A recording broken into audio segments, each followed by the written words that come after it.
Namo tassa bhagavato arahato sama sambuddhassa. Namo tassa bhagavato arahato sama sambuddhassa. Namo tassa bhagavato arahato sama sambuddhassa. Dhammacare sukang seti.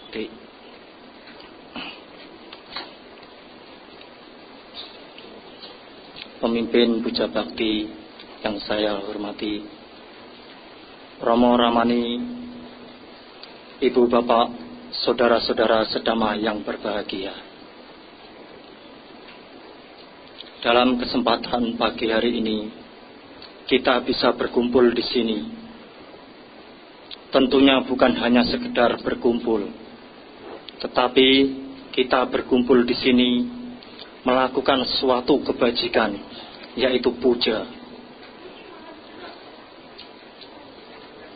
Mengapa saya katakan Bapak, Ibu, saudara-saudara yang bahagia? Tentu kalau kita tidak bahagia, kita tidak akan mungkin kita bisa hadir di sini. Karena kita bahagia, kita mau melakukan puja pagi hari ini. Biasanya orang yang tidak bahagia itu mencari kebahagiaan di luar wihara. Apalagi ini hari Minggu, kita jalan-jalan karena kita beberapa hari sudah kerja dan hari Minggu ini hari libur. Maka dari itu saya katakan Bapak Ibu ini bahagia. Ibu Bapak, saudara-saudara sedama yang berbahagia. Dalam kehidupan ini, kita perlu yang namanya keharmonisan di dalam keluarga maupun di dalam masyarakat. Tetapi keharmonisan itu tidak semudah yang kita bayangkan, dan tidak semudah membalikkan tangan kita. Setiap orang mendapatkan yang namanya harmonis. Apakah yang di sini tidak mau hidupnya harmonis? Tentu menciptakan hidup harmonis. Itu sudah cita-citakan. Karena keharmonisan ini membuat kita hidup menjadi bahagia. Dimanapun kita berada. Di dalam keluarga, di dalam masyarakat. Kalau hidup harmonis itu kita nyaman. Tetapi kalau hidup kita tidak harmonis, kita akan menderita.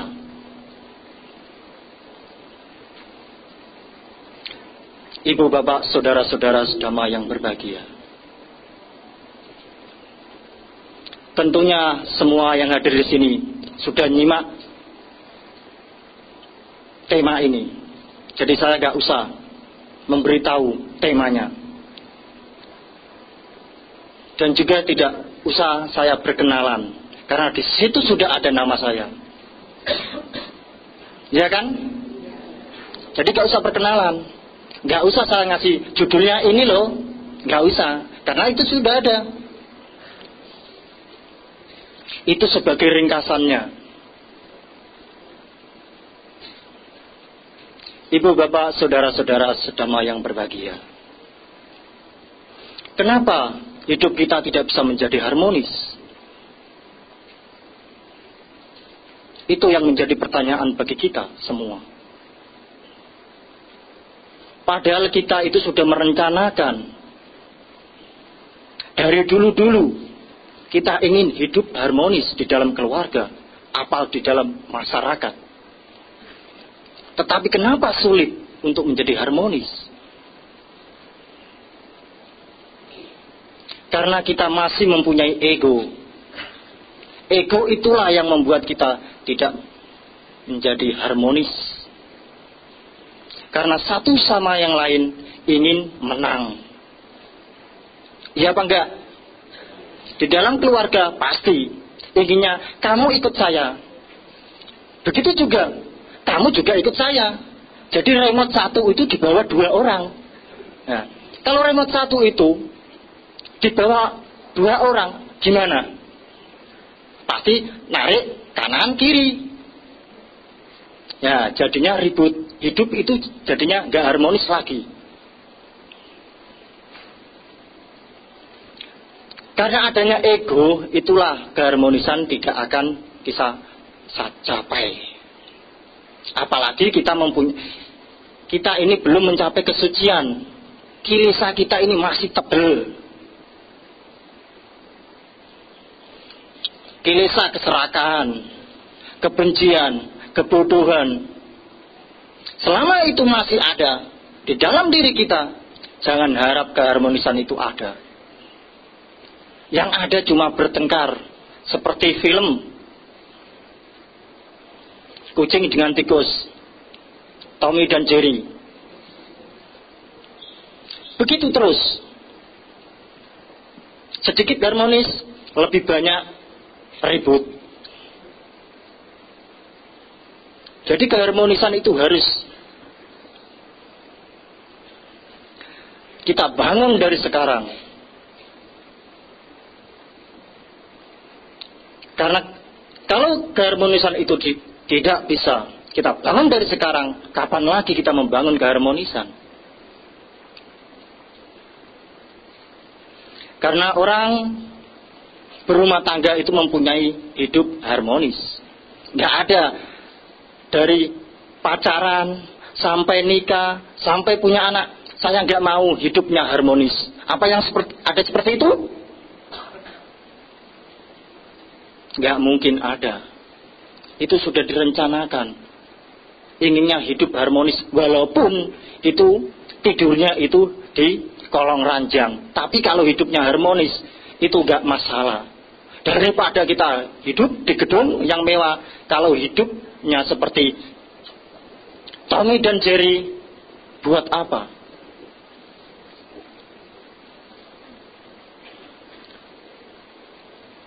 Ibu bapak, saudara-saudara sedama yang berbahagia. Maka dari itu, keegoan itulah harus dikikis. Kalau ego sudah dikikis, keharmonisan akan muncul.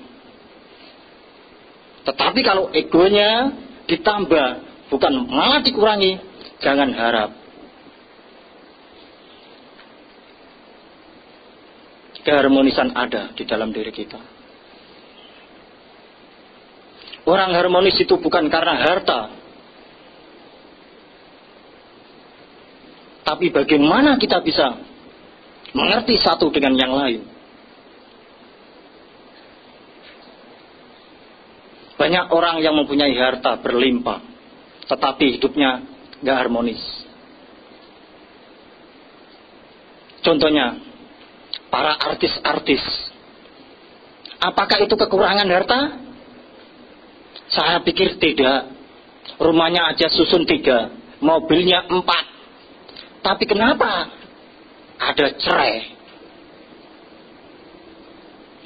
Karena apa? Satu sama yang lain tidak saling mengerti. Karena saling ingin merenggut satu dengan yang lain. Itulah yang membuat hidup kita tidak harmonis. Kalau gak percaya, coba lakukan. Ibu bapak, saudara-saudara sedama yang berbahagia. Jadi keharmonisan itu akan membawa bahagia apabila orangnya mau menggali gimana cara untuk supaya hidup menjadi harmonis. Di dalam Sutta Anuttara Nikaya dijelaskan. Ada 6 yang membuat hidup menjadi harmonis.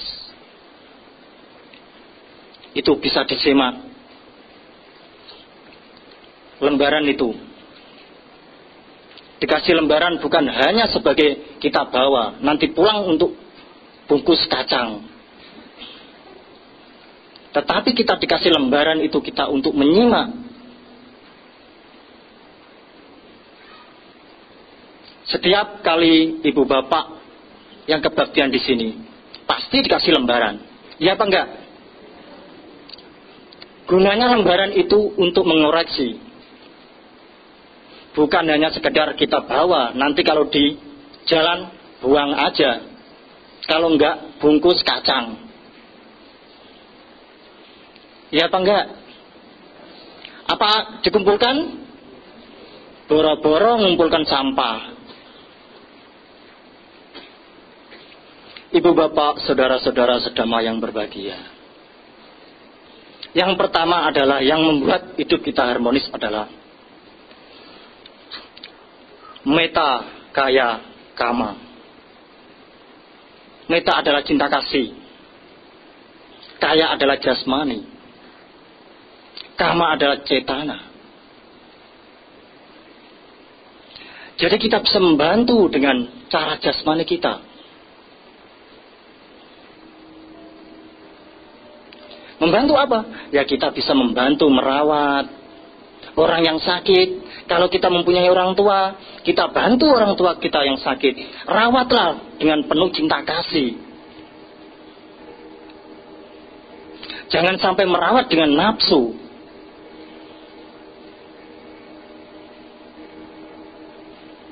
Kalau kita merawat dengan nafsu, itu kita membuat cetana kita negatif.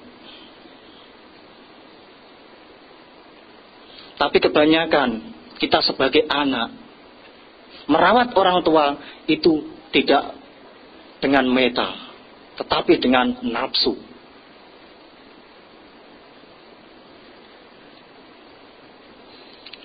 Ibu kita itu melahirkan kita. Kalau mempunyai 10 anak, ibu tidak akan direpotkan anak. Tetapi kalau anak 10 disuruh merawat ibu 1, katanya merepotkan aja orang tua. Ya apa enggak? Banyak orang yang kaya, pembantunya banyak, tetapi orang tuanya di pantai asuhan, pantai jompo. Karena orang tua itu bikin ribet. Jadi kalau kita mempunyai orang tua, rawatlah dengan penuh cinta kasih. Jangan penuh nafsu. Kalau kita merawat orang tua kita penuh dengan nafsu, kita membuat karma buruk bagi diri kita. Kalau kita merawat orang tua kita dengan penuh cinta kasih, kita itu menanam bagi diri kita sendiri. Karena kita akan mengalami seperti itu. Tetapi kalau kita merawat orang tua kita penuh dengan nafsu, kemarahan, nanti lihat aja. Kalau kita tua, pasti anak kita juga begitu. Karena kita sudah memberi contoh pada anak-anak kita. Ya apa enggak?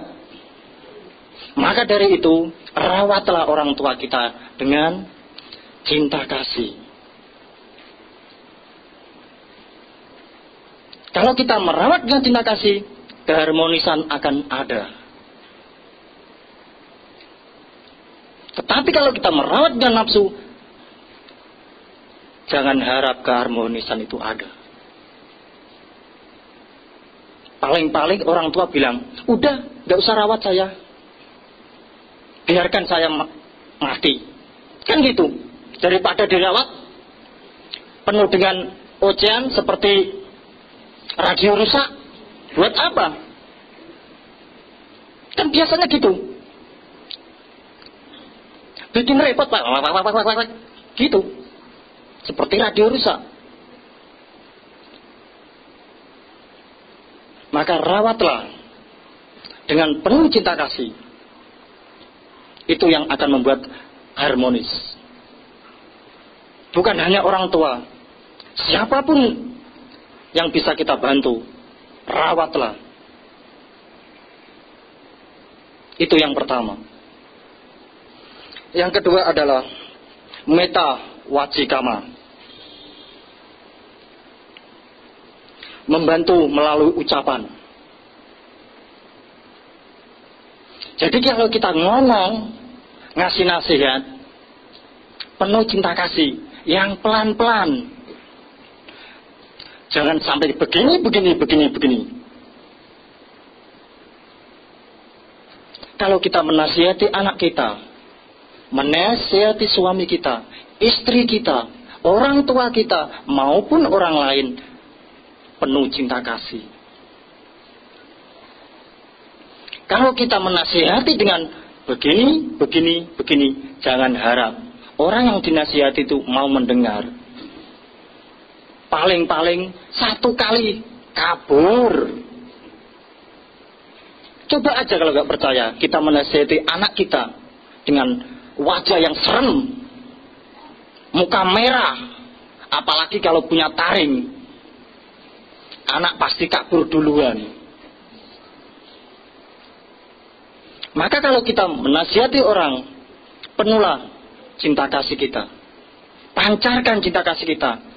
Dengan pancaran cinta kasih itulah orang akan mau menerima nasihat kita. Tetapi kalau kita dengan radio rusak, jangan harap orang itu akan mendengar. Contohnya aja, kalau kita menasihati anak kita dengan radio rusak, apakah anak itu akan ikut? Ikut apa enggak? Paling-paling anak itu akan menjadi berani pada diri kita. Karena anak itu sudah penuh.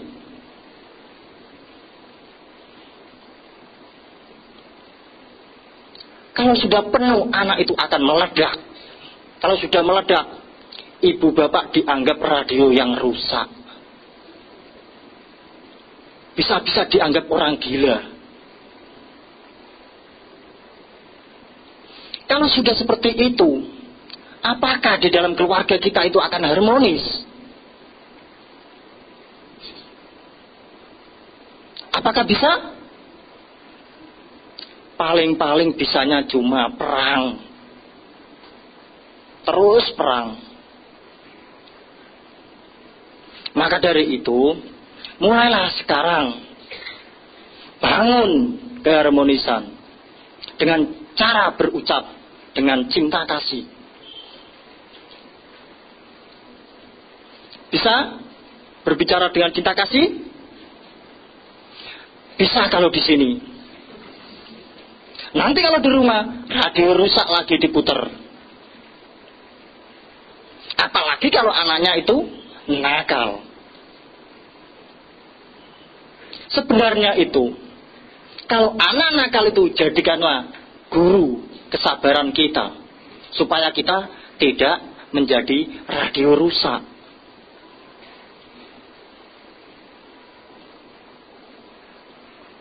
Itulah yang kedua.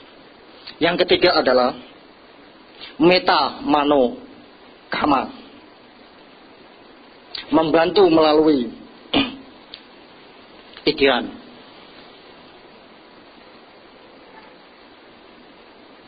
Pikiran kita bisa membantu.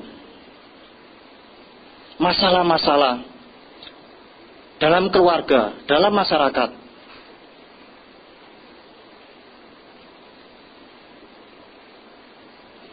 Nasihatilah dengan baik. Tunjukkanlah jalan dengan baik. Jangan sampai kita menjerumuskan orang lain.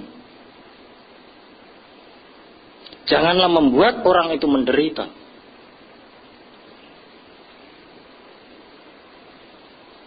Ibu bapak, saudara-saudara sedema yang berbahagia.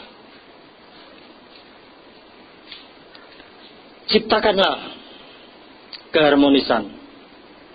Karena keharmonisan itu dambaan setiap makhluk. Bukan hanya manusia. Hewan pun juga butuh keharmonisan.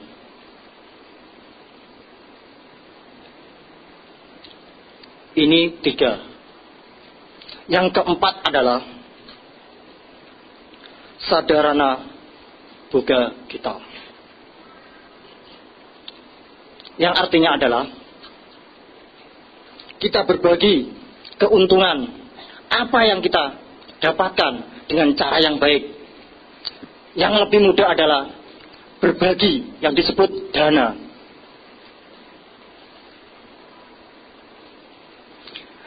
Dana itu selain untuk menanam kebajikan, dana juga membuat hidup kita harmonis.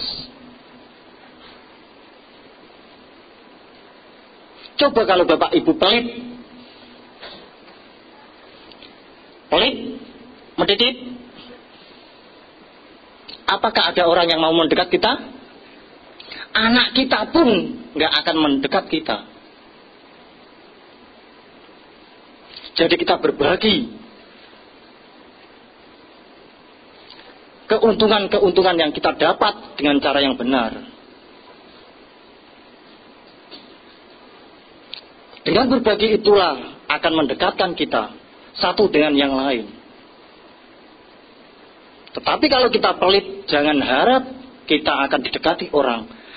Lalat pun lari,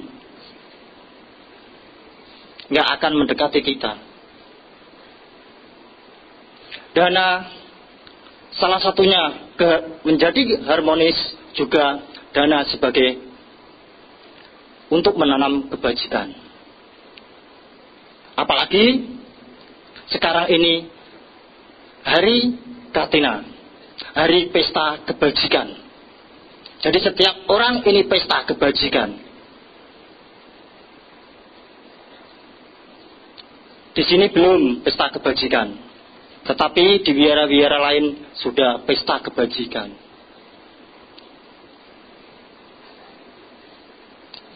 Saya akan menjelaskan sedikit tentang dana. Kita berdana, tetapi kita bisa melihat penuh dengan kebijaksanaan. Berdana itu diibaratkan seperti hujan.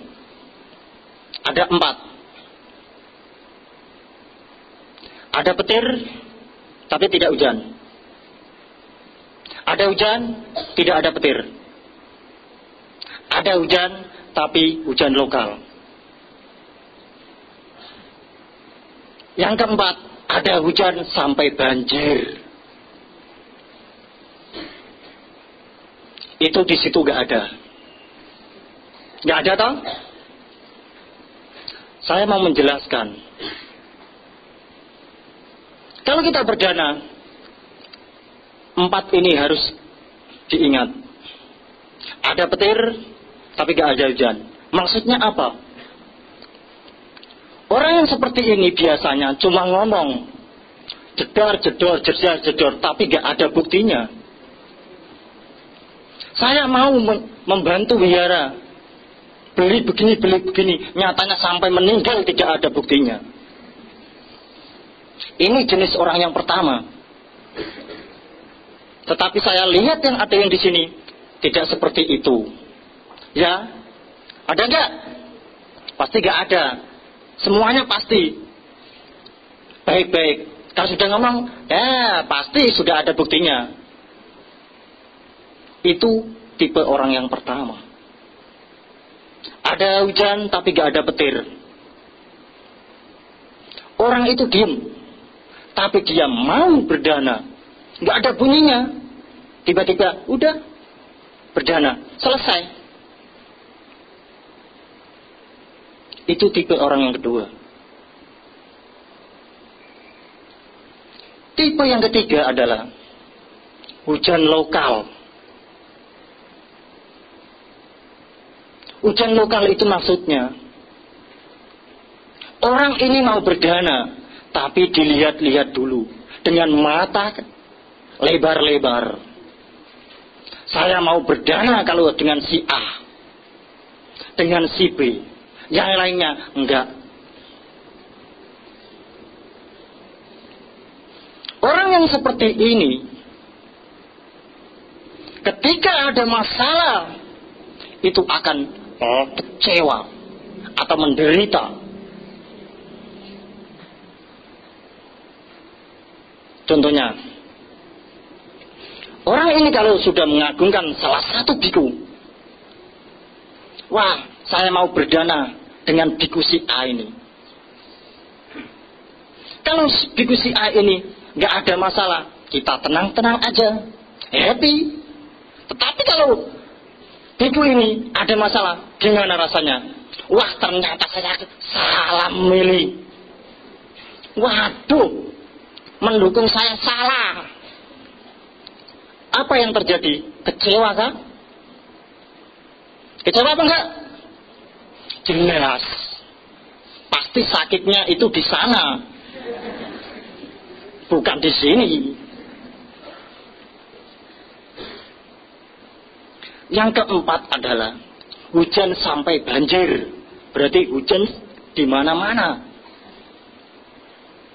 Jadi kita harus berdana. Jangan melihat siapa yang kita mau danakan. Kalau kita mau berdana, danalah. Niat kita berdana. Kita bukan niat kita itu memilih orang yang kita beri. Dengan cara begitulah kita akan nyaman. Jangan mempunyai label kalau kita berdana. Kalau kita berdana mempunyai label, susah. Jadi kalau kita mau berdana, berdanalah dengan siapa yang membutuhkan.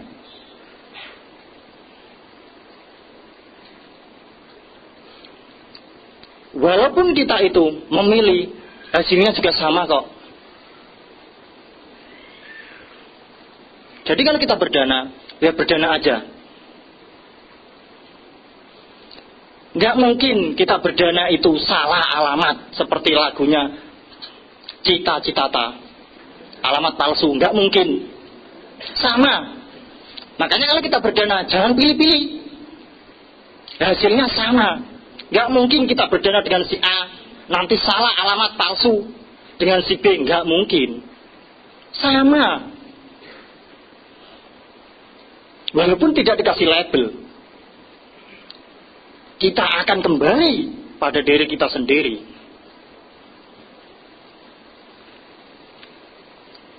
Itulah 4 perumpamaan dana, orang berdana. Kalau kita memilih, jangan harap keharmonisan antara biku dengan umat bisa menjadi satu. Tapi kalau kita berdana dengan hujan sampai banjir, semuanya kenal bikunya. Nggak ada favorit. Ya apa enggak? Tetapi kalau kita hanya favorit dengan biku satu, yang lainnya nggak kenal. Karena yang dikenal cuma satu, yang dikasih cuma satu. Nah nanti kalau yang satu ini ada masalah, gimana? Mau cari yang gimana lagi? Itulah yang membuat harmonis.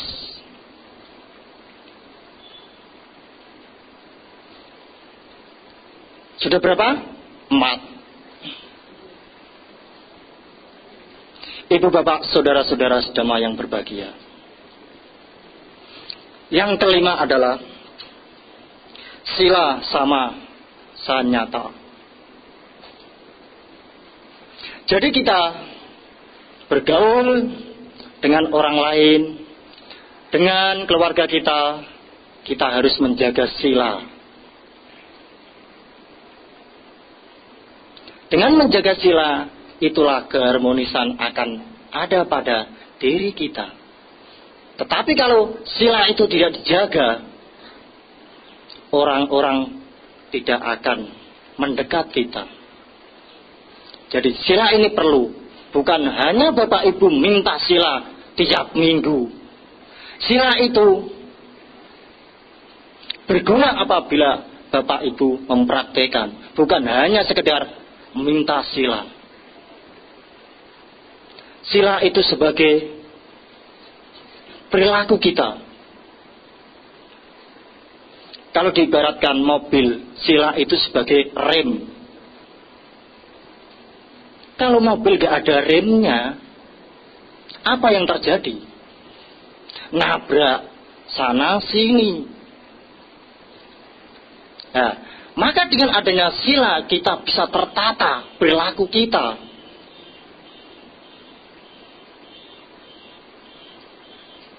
Iya apa enggak? Jadi sila itu bukan hanya diminta, tetapi sila itu harus dipraktekkan.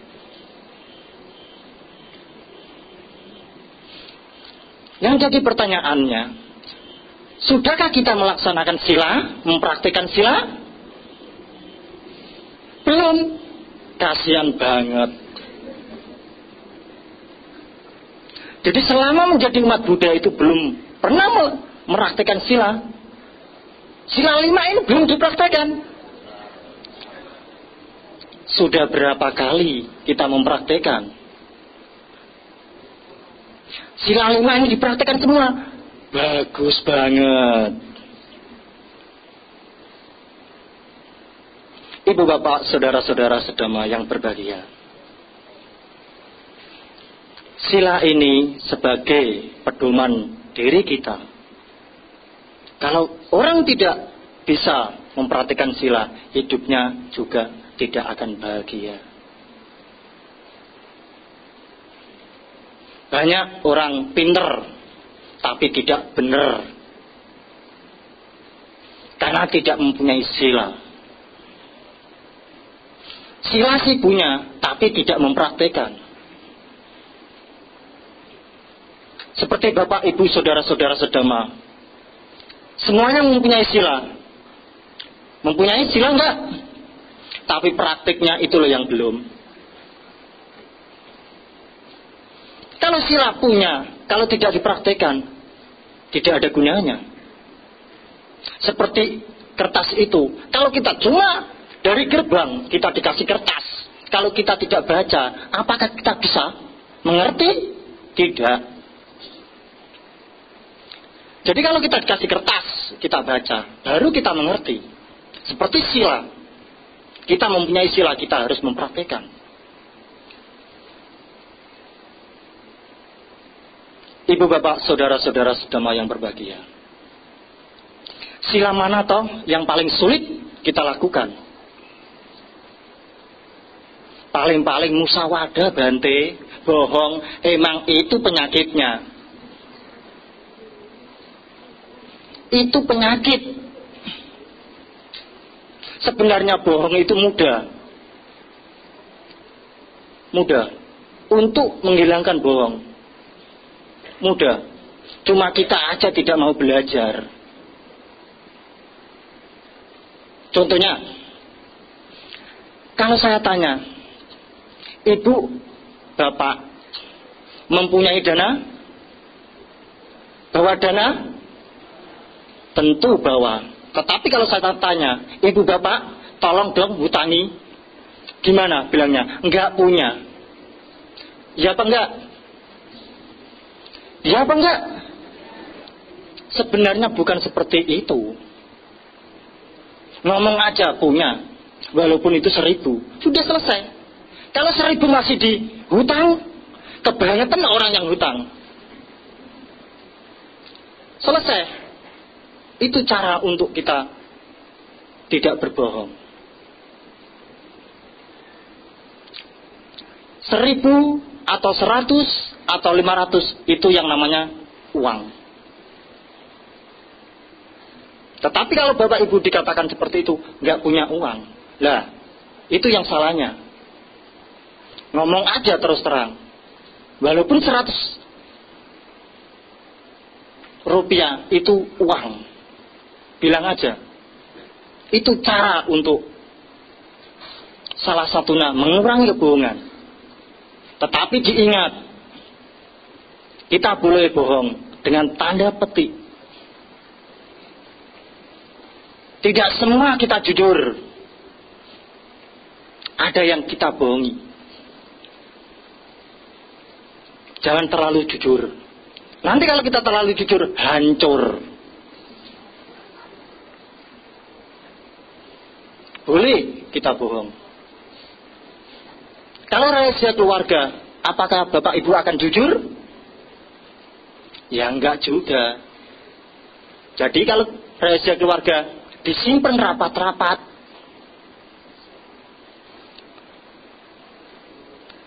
api yang dari dalam jangan sampai keluar. Begitu juga api yang dari luar jangan sampai masuk. Jadi kita berbohong itu dengan bijaksana. Itu caranya untuk menyiasati supaya tidak bohong. Sudah tahu toh caranya? Ya, harus dipraktekkan. Jangan cuma iya, buat apa iya aja.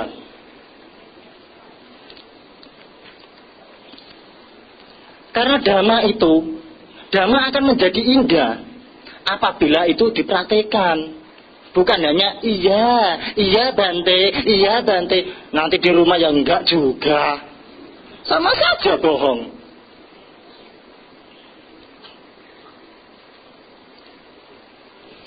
Ibu bapak, saudara-saudara sedema yang berbahagia. Yang terakhir. Ini yang terakhir kan? Diti sama Natal. Boleh dilihat kalau salah. Yang artinya jangan sampai kita itu membeda-bedakan. Salah pendapat itu akan menjadi kacau. Biasanya dalam kelompok atau dalam organisasi salah pemahaman itu ada. Kalau sudah salah itu pasti satu sama lain saling membenci. Kalau sudah seperti itu nggak ada yang namanya harmonis, itu nggak ada. Pasti pecah belah. Kadang-kadang satu mencari kelompok lain, satu mencari kelompok lain. Akhirnya menjadi dua partai. Kalau sudah dua partai bermusuhan, karena satu sama lain saling sikut menyikut. Maka dari itu, dengan perbedaan ini jadikanlah pelajaran bagi diri kita. Supaya kita mengerti. Kita tahu, oh bahwa orang itu tipenya gini. Kadang-kadang orang itu melihatnya itu di luar, bukan melihatnya di dalam. Kadang-kadang orang itu inginnya mengubah orang lain, tetapi tidak merubah diri kita sendiri. Itulah yang menjadi celaka. Kalau kita ingin merubah yang di luar, sampai kita meninggal pun tidak akan, orang itu akan berubah. Tetapi kalau kita merubah diri kita, orang itu pasti akan berubah. Merubah orang dengan, bukan hanya dengan ucapan, tetapi dengan perilaku kita. Orang itu akan menyontoh kita. Seperti kita di dalam keluarga. Banyak orang tua menekankan, kamu hari Minggu harus ke wihara. Tetapi orang tuanya enak-enakan lihat televisi. Apakah anak itu akan ikut ke wihara? Jadi kalau kita mau merubah orang lain, rubahlah diri kita. Dengan merubah diri kita, orang lain itu akan berubah. Ibu bapak, saudara-saudara sedema yang berbahagia. Inilah 6 yang membuat hidup kita menjadi harmonis. Apabila kita mau mempraktikkan. Tetapi kalau kita hanya sekedar mendengar tidak mau mempraktikkan, jangan harap keharmonisan ada.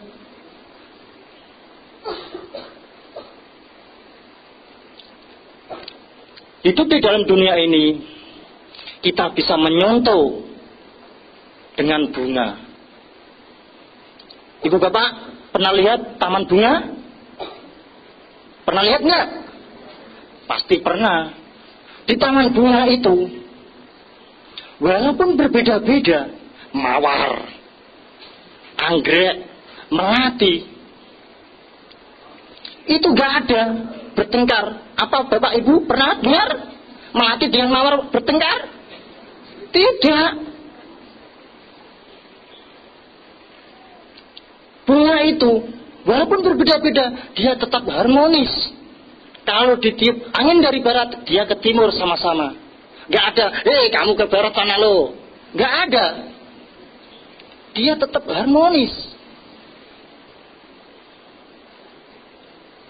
Kalau hidup harmonis itu akan menjadi indah. Kalau Bante Dhamma Subhu mengatakan, indah itu mahal. Tetapi mahal belum tentu indah. Itu kalau Bante Dhamma Subhu. Kalau saya enggak. Seperti bunga. Kalau bunga setiap malam itu satu, cuma harganya berapa? Paling-paling 5.000. Tetapi kalau sudah dirangkai sedemikian rupa menjadi indah, harganya mahal. Ya seperti Bapak Ibu saudara-saudara. Kalau Bapak Ibu di dalam keluarga, di dalam masyarakat, hidupnya harmonis, akan nampak indah. Seperti bunga. Tetapi kadang-kadang umat itu bilang, Bante, bunga kan gak punya pikiran. Ya apa enggak? Pasti nggak ada seperti itu, pertanyaan seperti itu. Bante, bunga kan nggak punya pikiran. Itu pasti. Kalau bunga nggak punya pikiran aja bisa harmonis, bisa rukun. Kenapa kita sebagai manusia yang punya akal sehat, pikiran, nggak bisa rukun? Apa nggak aneh? Aneh apa enggak? Aneh toh? Makanya tiru dan contoh bunga itu. Kalau kita sudah meniru bunga, hidup kita akan indah di dalam keluarga, di dalam masyarakat. Karena itulah cita-cita kita. Hidup di dunia. Bukan cita-cita di dunia ini kita sebagai pengerusak atau bermasalah. Tapi di dunia ini kita ingin hidup bahagia dan harmonis. Ada satu pepatah.